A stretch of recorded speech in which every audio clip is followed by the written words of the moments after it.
Hello दोस्तों, कैसे हो आप लोग। Welcome to the channel. आज के इस वीडियो में मैं आपके लिए परफेक्ट वर्ल्ड के नेक्स्ट पार्ट को एक्सप्लेन करने वाला हूं। पर अगर आपने इसका पिछला पार्ट नहीं देखा है तो पहले इसको जाकर देख लेना। इसी चैनल पर अपलोड कर दिया गया है, देखकर आपको बहुत ज्यादा मजा आएगा। और अभी तक अगर इस वीडियो को लाइक नहीं करा है तो लाइक जरूर कर देना। परफेक्ट वर्ल्ड के पिछले एपिसोड में हमने देखा था सी हाओ को डीमन माउंटेन के बारे में पता चलता है, जिसमें यहाँ उसके ग्रैंडफादर के होने की संभावना हो सकती है। इसीलिए सी हाओ वहाँ से फिर तुरंत ही उस डीमन माउंटेन के लिए निकल पड़ता है। पर रास्ते में उन लोगों के फ्लाइंग शिप के ऊपर डीमन माउंटेन का एक डीमन हमला करता है, जिसकी वजह से एक आदमी तो उसी जगह जल के राख हो जाता है। फिर सी हाओ एक आदमी के माइंड में घुसकर इस डीमन आइलैंड के बारे में जानता है। एज सी हाओ को ये पता चल गया था कि ये आदमी जरूर इस डीमन माउंटेन के बारे में जानता था। और अब आगे एपिसोड स्टार्ट होती है, जहाँ हम देखते हैं इस आदमी के माइंड में घुसने के बाद सी हाओ को उसके ग्रैंडफादर के बारे में एक क्लू मिलता है। वहाँ से पता चलता है कि जब वो वहाँ पे था वो कैदियों को कंट्रोल में रखने का काम करता था, पर उसी वक्त एक कैदी वहाँ पे से भाग गया। सी हाओ पूछता है फिर उसका क्या हुआ, तो फिर वो आदमी कहता है डीमन माउंटेन से जिंदा बचकर निकलना मुश्किल ही नहीं नामुमकिन है। फिर नेक्स्ट सीन में हम देखते हैं वो लोग डीमन माउंटेन में पहुंच जाते हैं। सभी लोग इस खतरनाक से माउंटेन को देखकर शॉक्ड है, लेकिन सभी लोग फिर माउंटेन में तुरंत ही चले जाते हैं। एज इन सभी को इस माउंटेन के वैल्यूएबल ट्रेजर्स की तलाश है। माउंटेन देखने में बहुत ही ज्यादा खतरनाक लग रहा है और इनके यहाँ पे कदम रखते ही इन लोगों को एक मिस्टीरियस फोर्स भी फील होने लगती है। ये फोर्स इतनी ज्यादा स्ट्रॉन्ग है कि वीक पीपल इस माउंटेन में कदम तक नहीं रख पाएंगे। इसीलिए एक आदमी वहाँ पे जाता है जो कहता है जिन लोगों के पास अभी भी हिम्मत है कि वो इस माउंटेन में कदम रख सकते हैं वो मेरे पास आ जाए, बाकी सभी लोग वापस लौट जाएं। पर अगर आप चाहें तो आप लोग इस माउंटेन के ब्लैक प्रिजर में जरूर जा सकते हैं। और यहाँ पे एक आदमी से हमें ये भी पता चलता है कि नॉर्मल पीपल लोगों के लिए भी ये प्रिजन का दरवाजा 7 दिनों के लिए खोल दिया गया है। यहाँ पे एक मैच, एक कॉम्पिटिशन, जिसकी वजह से नॉर्मल पीपल यहाँ जाकर इस जेल को एक्सप्लोर कर सकते हैं। अब वही आदमी यहाँ उसके पास इकट्ठे हुए आदमी लोग से कहने लगता है तुम्हें पता है पिछले बार जो यहाँ आदमी आए थे उनमें से एक ने इस माउंटेन से ब्रोकन बोन पाया था जिसमें सुप्रीम ब्लड लगा हुआ था। तो तुम सोच भी नहीं सकते हो इस माउंटेन में किस खतरनाक लेवल के ट्रेजर्स हैं। जिसके बाद ये सभी पावरफुल लोग वहाँ से माउंटेन में घुसने के लिए निकल पड़ते हैं। सी हाओ यहाँ इस जगह पे भी सोच रहा है मैं इस जगह पे जाने के लिए कितना ज्यादा सोच रहा था, पर इन लोगों की बातों को सुनकर तो लग रहा है कि यहाँ पे आना बहुत ही ज्यादा आसान था। और सभी लोग एक पोर्टल की हेल्प से इस माउंटेन के अंदर चले जाते हैं। हमें माउंटेन के अंदर का सीन दिखाया जाता है जो कि पूरी तरह से एकदम डार्क होता है। सभी लोग इस माउंटेन उधर उधर देख रहे हैं, सभी लोग एक्सप्लोर करने की कोशिश कर रहे हैं। सी हाओ फिर वहाँ से अलग हो जाता है। सी हाओ अपने ट्रेजर की हेल्प से यहाँ बहुत सारे ट्रेजर को ढूंढ रहा है। उसका ट्रेजर बता रहा है कि इस जगह दबे हुए बहुत सारे ट्रेजर्स हैं, जिसमें से कुछ तो Cinthol thunder power house carry करते हैं। अब सी हाओ ये सारी बातों को सुनकर और इन सभी चीज को देखकर फिर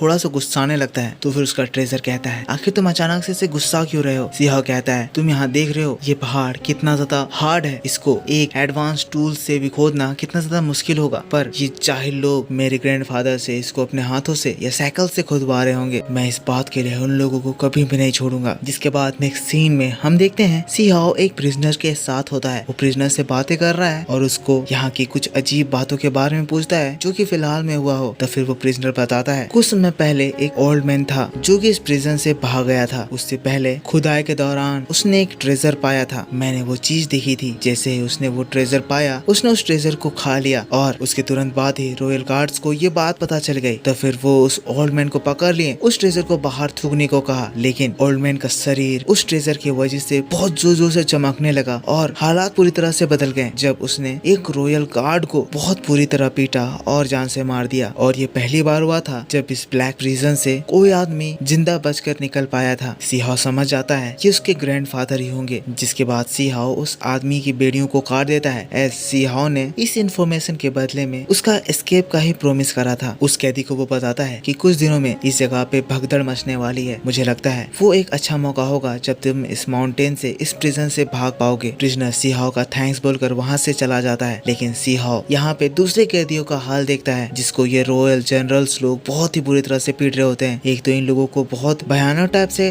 काम करवा रहे हैं, ऊपर से लगातार ही इनको पीट रहे हैं। सी हाओ सोचने लगता है कि जरूर इसके ग्रैंडफादर को भी इसी तरह से इन लोगों ने पीटा होगा। और ये सारी बातों को सोचकर सी हाओ गुस्साने लगता है। तो फिर उसका ट्रेजर बाहर आता है, सी हाओ को समझाता है सी हाओ ये समय गुस्सा होने का नहीं है। अगर तुम रेकलेस हो गए तो तुम अपनी आइडेंटिटी इन सभी लोगों को रिवील कर दोगे, पर अगर तुम चाहो तो मैं इस आदमी को बेहोश करके तुम्हारे पास ला सकता हूँ। तो फिर सी हाओ उसको शांत करता है, कहता है तुम यहाँ पे कुछ नोटिस कर रहे हो, तुम्हारे सामने एक बहुत बड़ा सा केव दिख रहा होगा, पर ये रॉयल गार्ड्स लोग उस केव में किसी को भी अंदर जाने नहीं दे रहे हैं। वहाँ से बहुत ज्यादा डिवाइन एनर्जी का भी फ्लो हो रहा है, पर इसके बावजूद भी वो लोग इस चीज का माइनिंग नहीं कर रहे हैं। इसका मतलब जरूर ही उस जगह पे कुछ ऐसा चीज होगा जिसको खोदने का भी रिस्क यहाँ के लोग नहीं उठाना चाह रहे हैं। जिसके बाद अब सी हाओ अपने ट्रेजर के साथ उस केव के अंदर चला जाता है। इस जगह पे आने के बाद उसे समझ में आता है इस केव की एनर्जी इतनी ज्यादा यूनिक है कि यहाँ पे एक इंसेक्ट तक नहीं दिखाई दे रहा है। इस डिवाइन एनर्जी में कोई भी किसी भी तरह का चीज सरवाइव नहीं कर पा रहा है। साथ ही मुझको ऐसा भी फील हो रहा है कि यहाँ पे एक मैजिकल फॉर्मेशन भी बनाया गया है जो कि हमेशा के लिए इस जगह को मोटल रखने में मदद कर रहा है। उसका ट्रेजर कहता है क्या तुम सच कह रहे हो, रुको मैं एक बार चेक करता हूँ। जिसके बाद वो घूमने लगता है तो फिर हम देखते हैं कि एक फॉर्मेशन का सेफ उस जगह पे दिखाई देने लगता है। एक बहुत ही ज्यादा एक्स्ट्राऑर्डिनरी मैग्निफिसेंट फॉर्मेशन। वो उस फॉर्मेशन का सर्वे करता है, खुश हो जाता है, कहता है लगता है हमने ये सही जगह पा लिया है। जिसके बाद फिर सी हाओ भी खुश उसको आगे बढ़ने को कहता है। तभी फिर आगे प्रोसीड करने पे हम देखते हैं फॉर्मेशन और भी ज्यादा अग्रेसिव हो जाता है और इसकी एनर्जी गार्ड्स को भी फील हो जाती है। तुरंत ही सभी गार्ड्स अपने अपने काम को छोड़कर, सारे गार्डिंग को छोड़कर उस केव के पास पहुंच जाते हैं। सबसे पहले तो डिसाइड करते हैं कि केव में अंदर मिलने वाले ट्रेजर्स बराबर बराबर बांटे जाएंगे। फिर केव के अंदर घुसकर सी हाओ की तलाश में जुट जाते हैं। चारों ओर घोर काला अंधेरा है, पर तभी एक स्पार्क होता है और ये तीनों उस स्पार्क पे झपट पड़ते हैं। जैसे उसके ऊपर अटैक करते हैं हम वहाँ एक फॉर्मेशन देखते हैं जो कि एक्टिवेट होकर उन सभी तीनों गार्ड्स को उड़ा देता है। गार्ड्स लोग अपनी जान बचाकर वहाँ से भागते हैं। सभी की हालत बहुत ज्यादा खराब हो जाती है। वो देखते हैं इस केव में एक ऐसा फॉर्मेशन बन रहा है जो कि इस केव के फॉर्मेशन को ब्लास्ट करने वाला है। ये सभी लोग डर जाते हैं, कहने लगते हैं हमें जल्दी से इस फॉर्मेशन को सप्रेस करना होगा। अगर ये ब्लास्ट कर गया तो मास्टर हम लोगों को कभी भी जिंदा नहीं छोड़ेंगे। सभी लोग उस फॉर्मेशन को कंट्रोल करने की कोशिश करते हैं, लेकिन हम देखते हैं वो सभी लोग इस फॉर्मेशन को कंट्रोल नहीं कर पा रहे हैं। दूसरी ओर हमें सी हाओ को दिखाया जाता है जो कि वहाँ से ऊपर आकर उन लोगों का तमाशा देख रहा होता है। उसका ट्रेजर कहता है मजा आ गया, अब वो लोग वहाँ पे फंस चुके हैं क्योंकि निकलने से पहले मैंने वहाँ ये फॉर्मेशन छोड़ दिया था। जो कोई भी अब उस केव में जाकर ट्रेजर खोदने की कोशिश करता, मेरा ये फॉर्मेशन तुरंत ही एक्टिव हो जाएगा और वो इन सभी चीजों को बर्बाद कर देगा। सी हाओ खुश हो रहा है क्योंकि वो चाहता है कि यहाँ ये ब्लैक प्रिजन का तमाशा खत्म हो जाए। वहाँ इन गार्ड्स के जाने के बाद भी गार्ड्स लोग इतने ज्यादा घबराए हुए हैं कि वो लोग बिना गार्ड्स के भी अपना काम पे लग गए हैं, ये डर से कि जब वो गार्ड्स लोग वापस आएंगे वो लोग उनको दोबारा मारने लगेंगे। पर इनको क्या पता सी हाओ और उसका ट्रेजर ने इन लोगों को यहाँ निपटा दिया है। पर दोस्तों इसी बात के साथ यहाँ ये एपिसोड खत्म हो जाता है। सो आप मेरे को बताओ आपको ये वीडियो, ये एक्सप्लेनेशन कैसा लगा। अगर आप हमारे चैनल पर पहली बार वीडियो देख रहे हैं तो चैनल को जरूर से सब्सक्राइब कर लेना और वीडियो को लाइक भी जरूर कर देना, क्योंकि इसके बाद मैं आपके लिए इसका नेक्स्ट एपिसोड का एक्सप्लेनेशन भी अपलोड करूंगा। एक्सप्लेनेशन इसी चैनल पर अपलोड किया जाएगा जो कि आपको कल शाम को 6 बजे इसी चैनल पर देखने को मिलेगा। इसीलिए फटाफट इस वीडियो पर लाइक करना और मैं मिलता हूँ आपसे इसके नेक्स्ट वीडियो को लेकर। तब तक के लिए take care, bye bye and thanks for watching.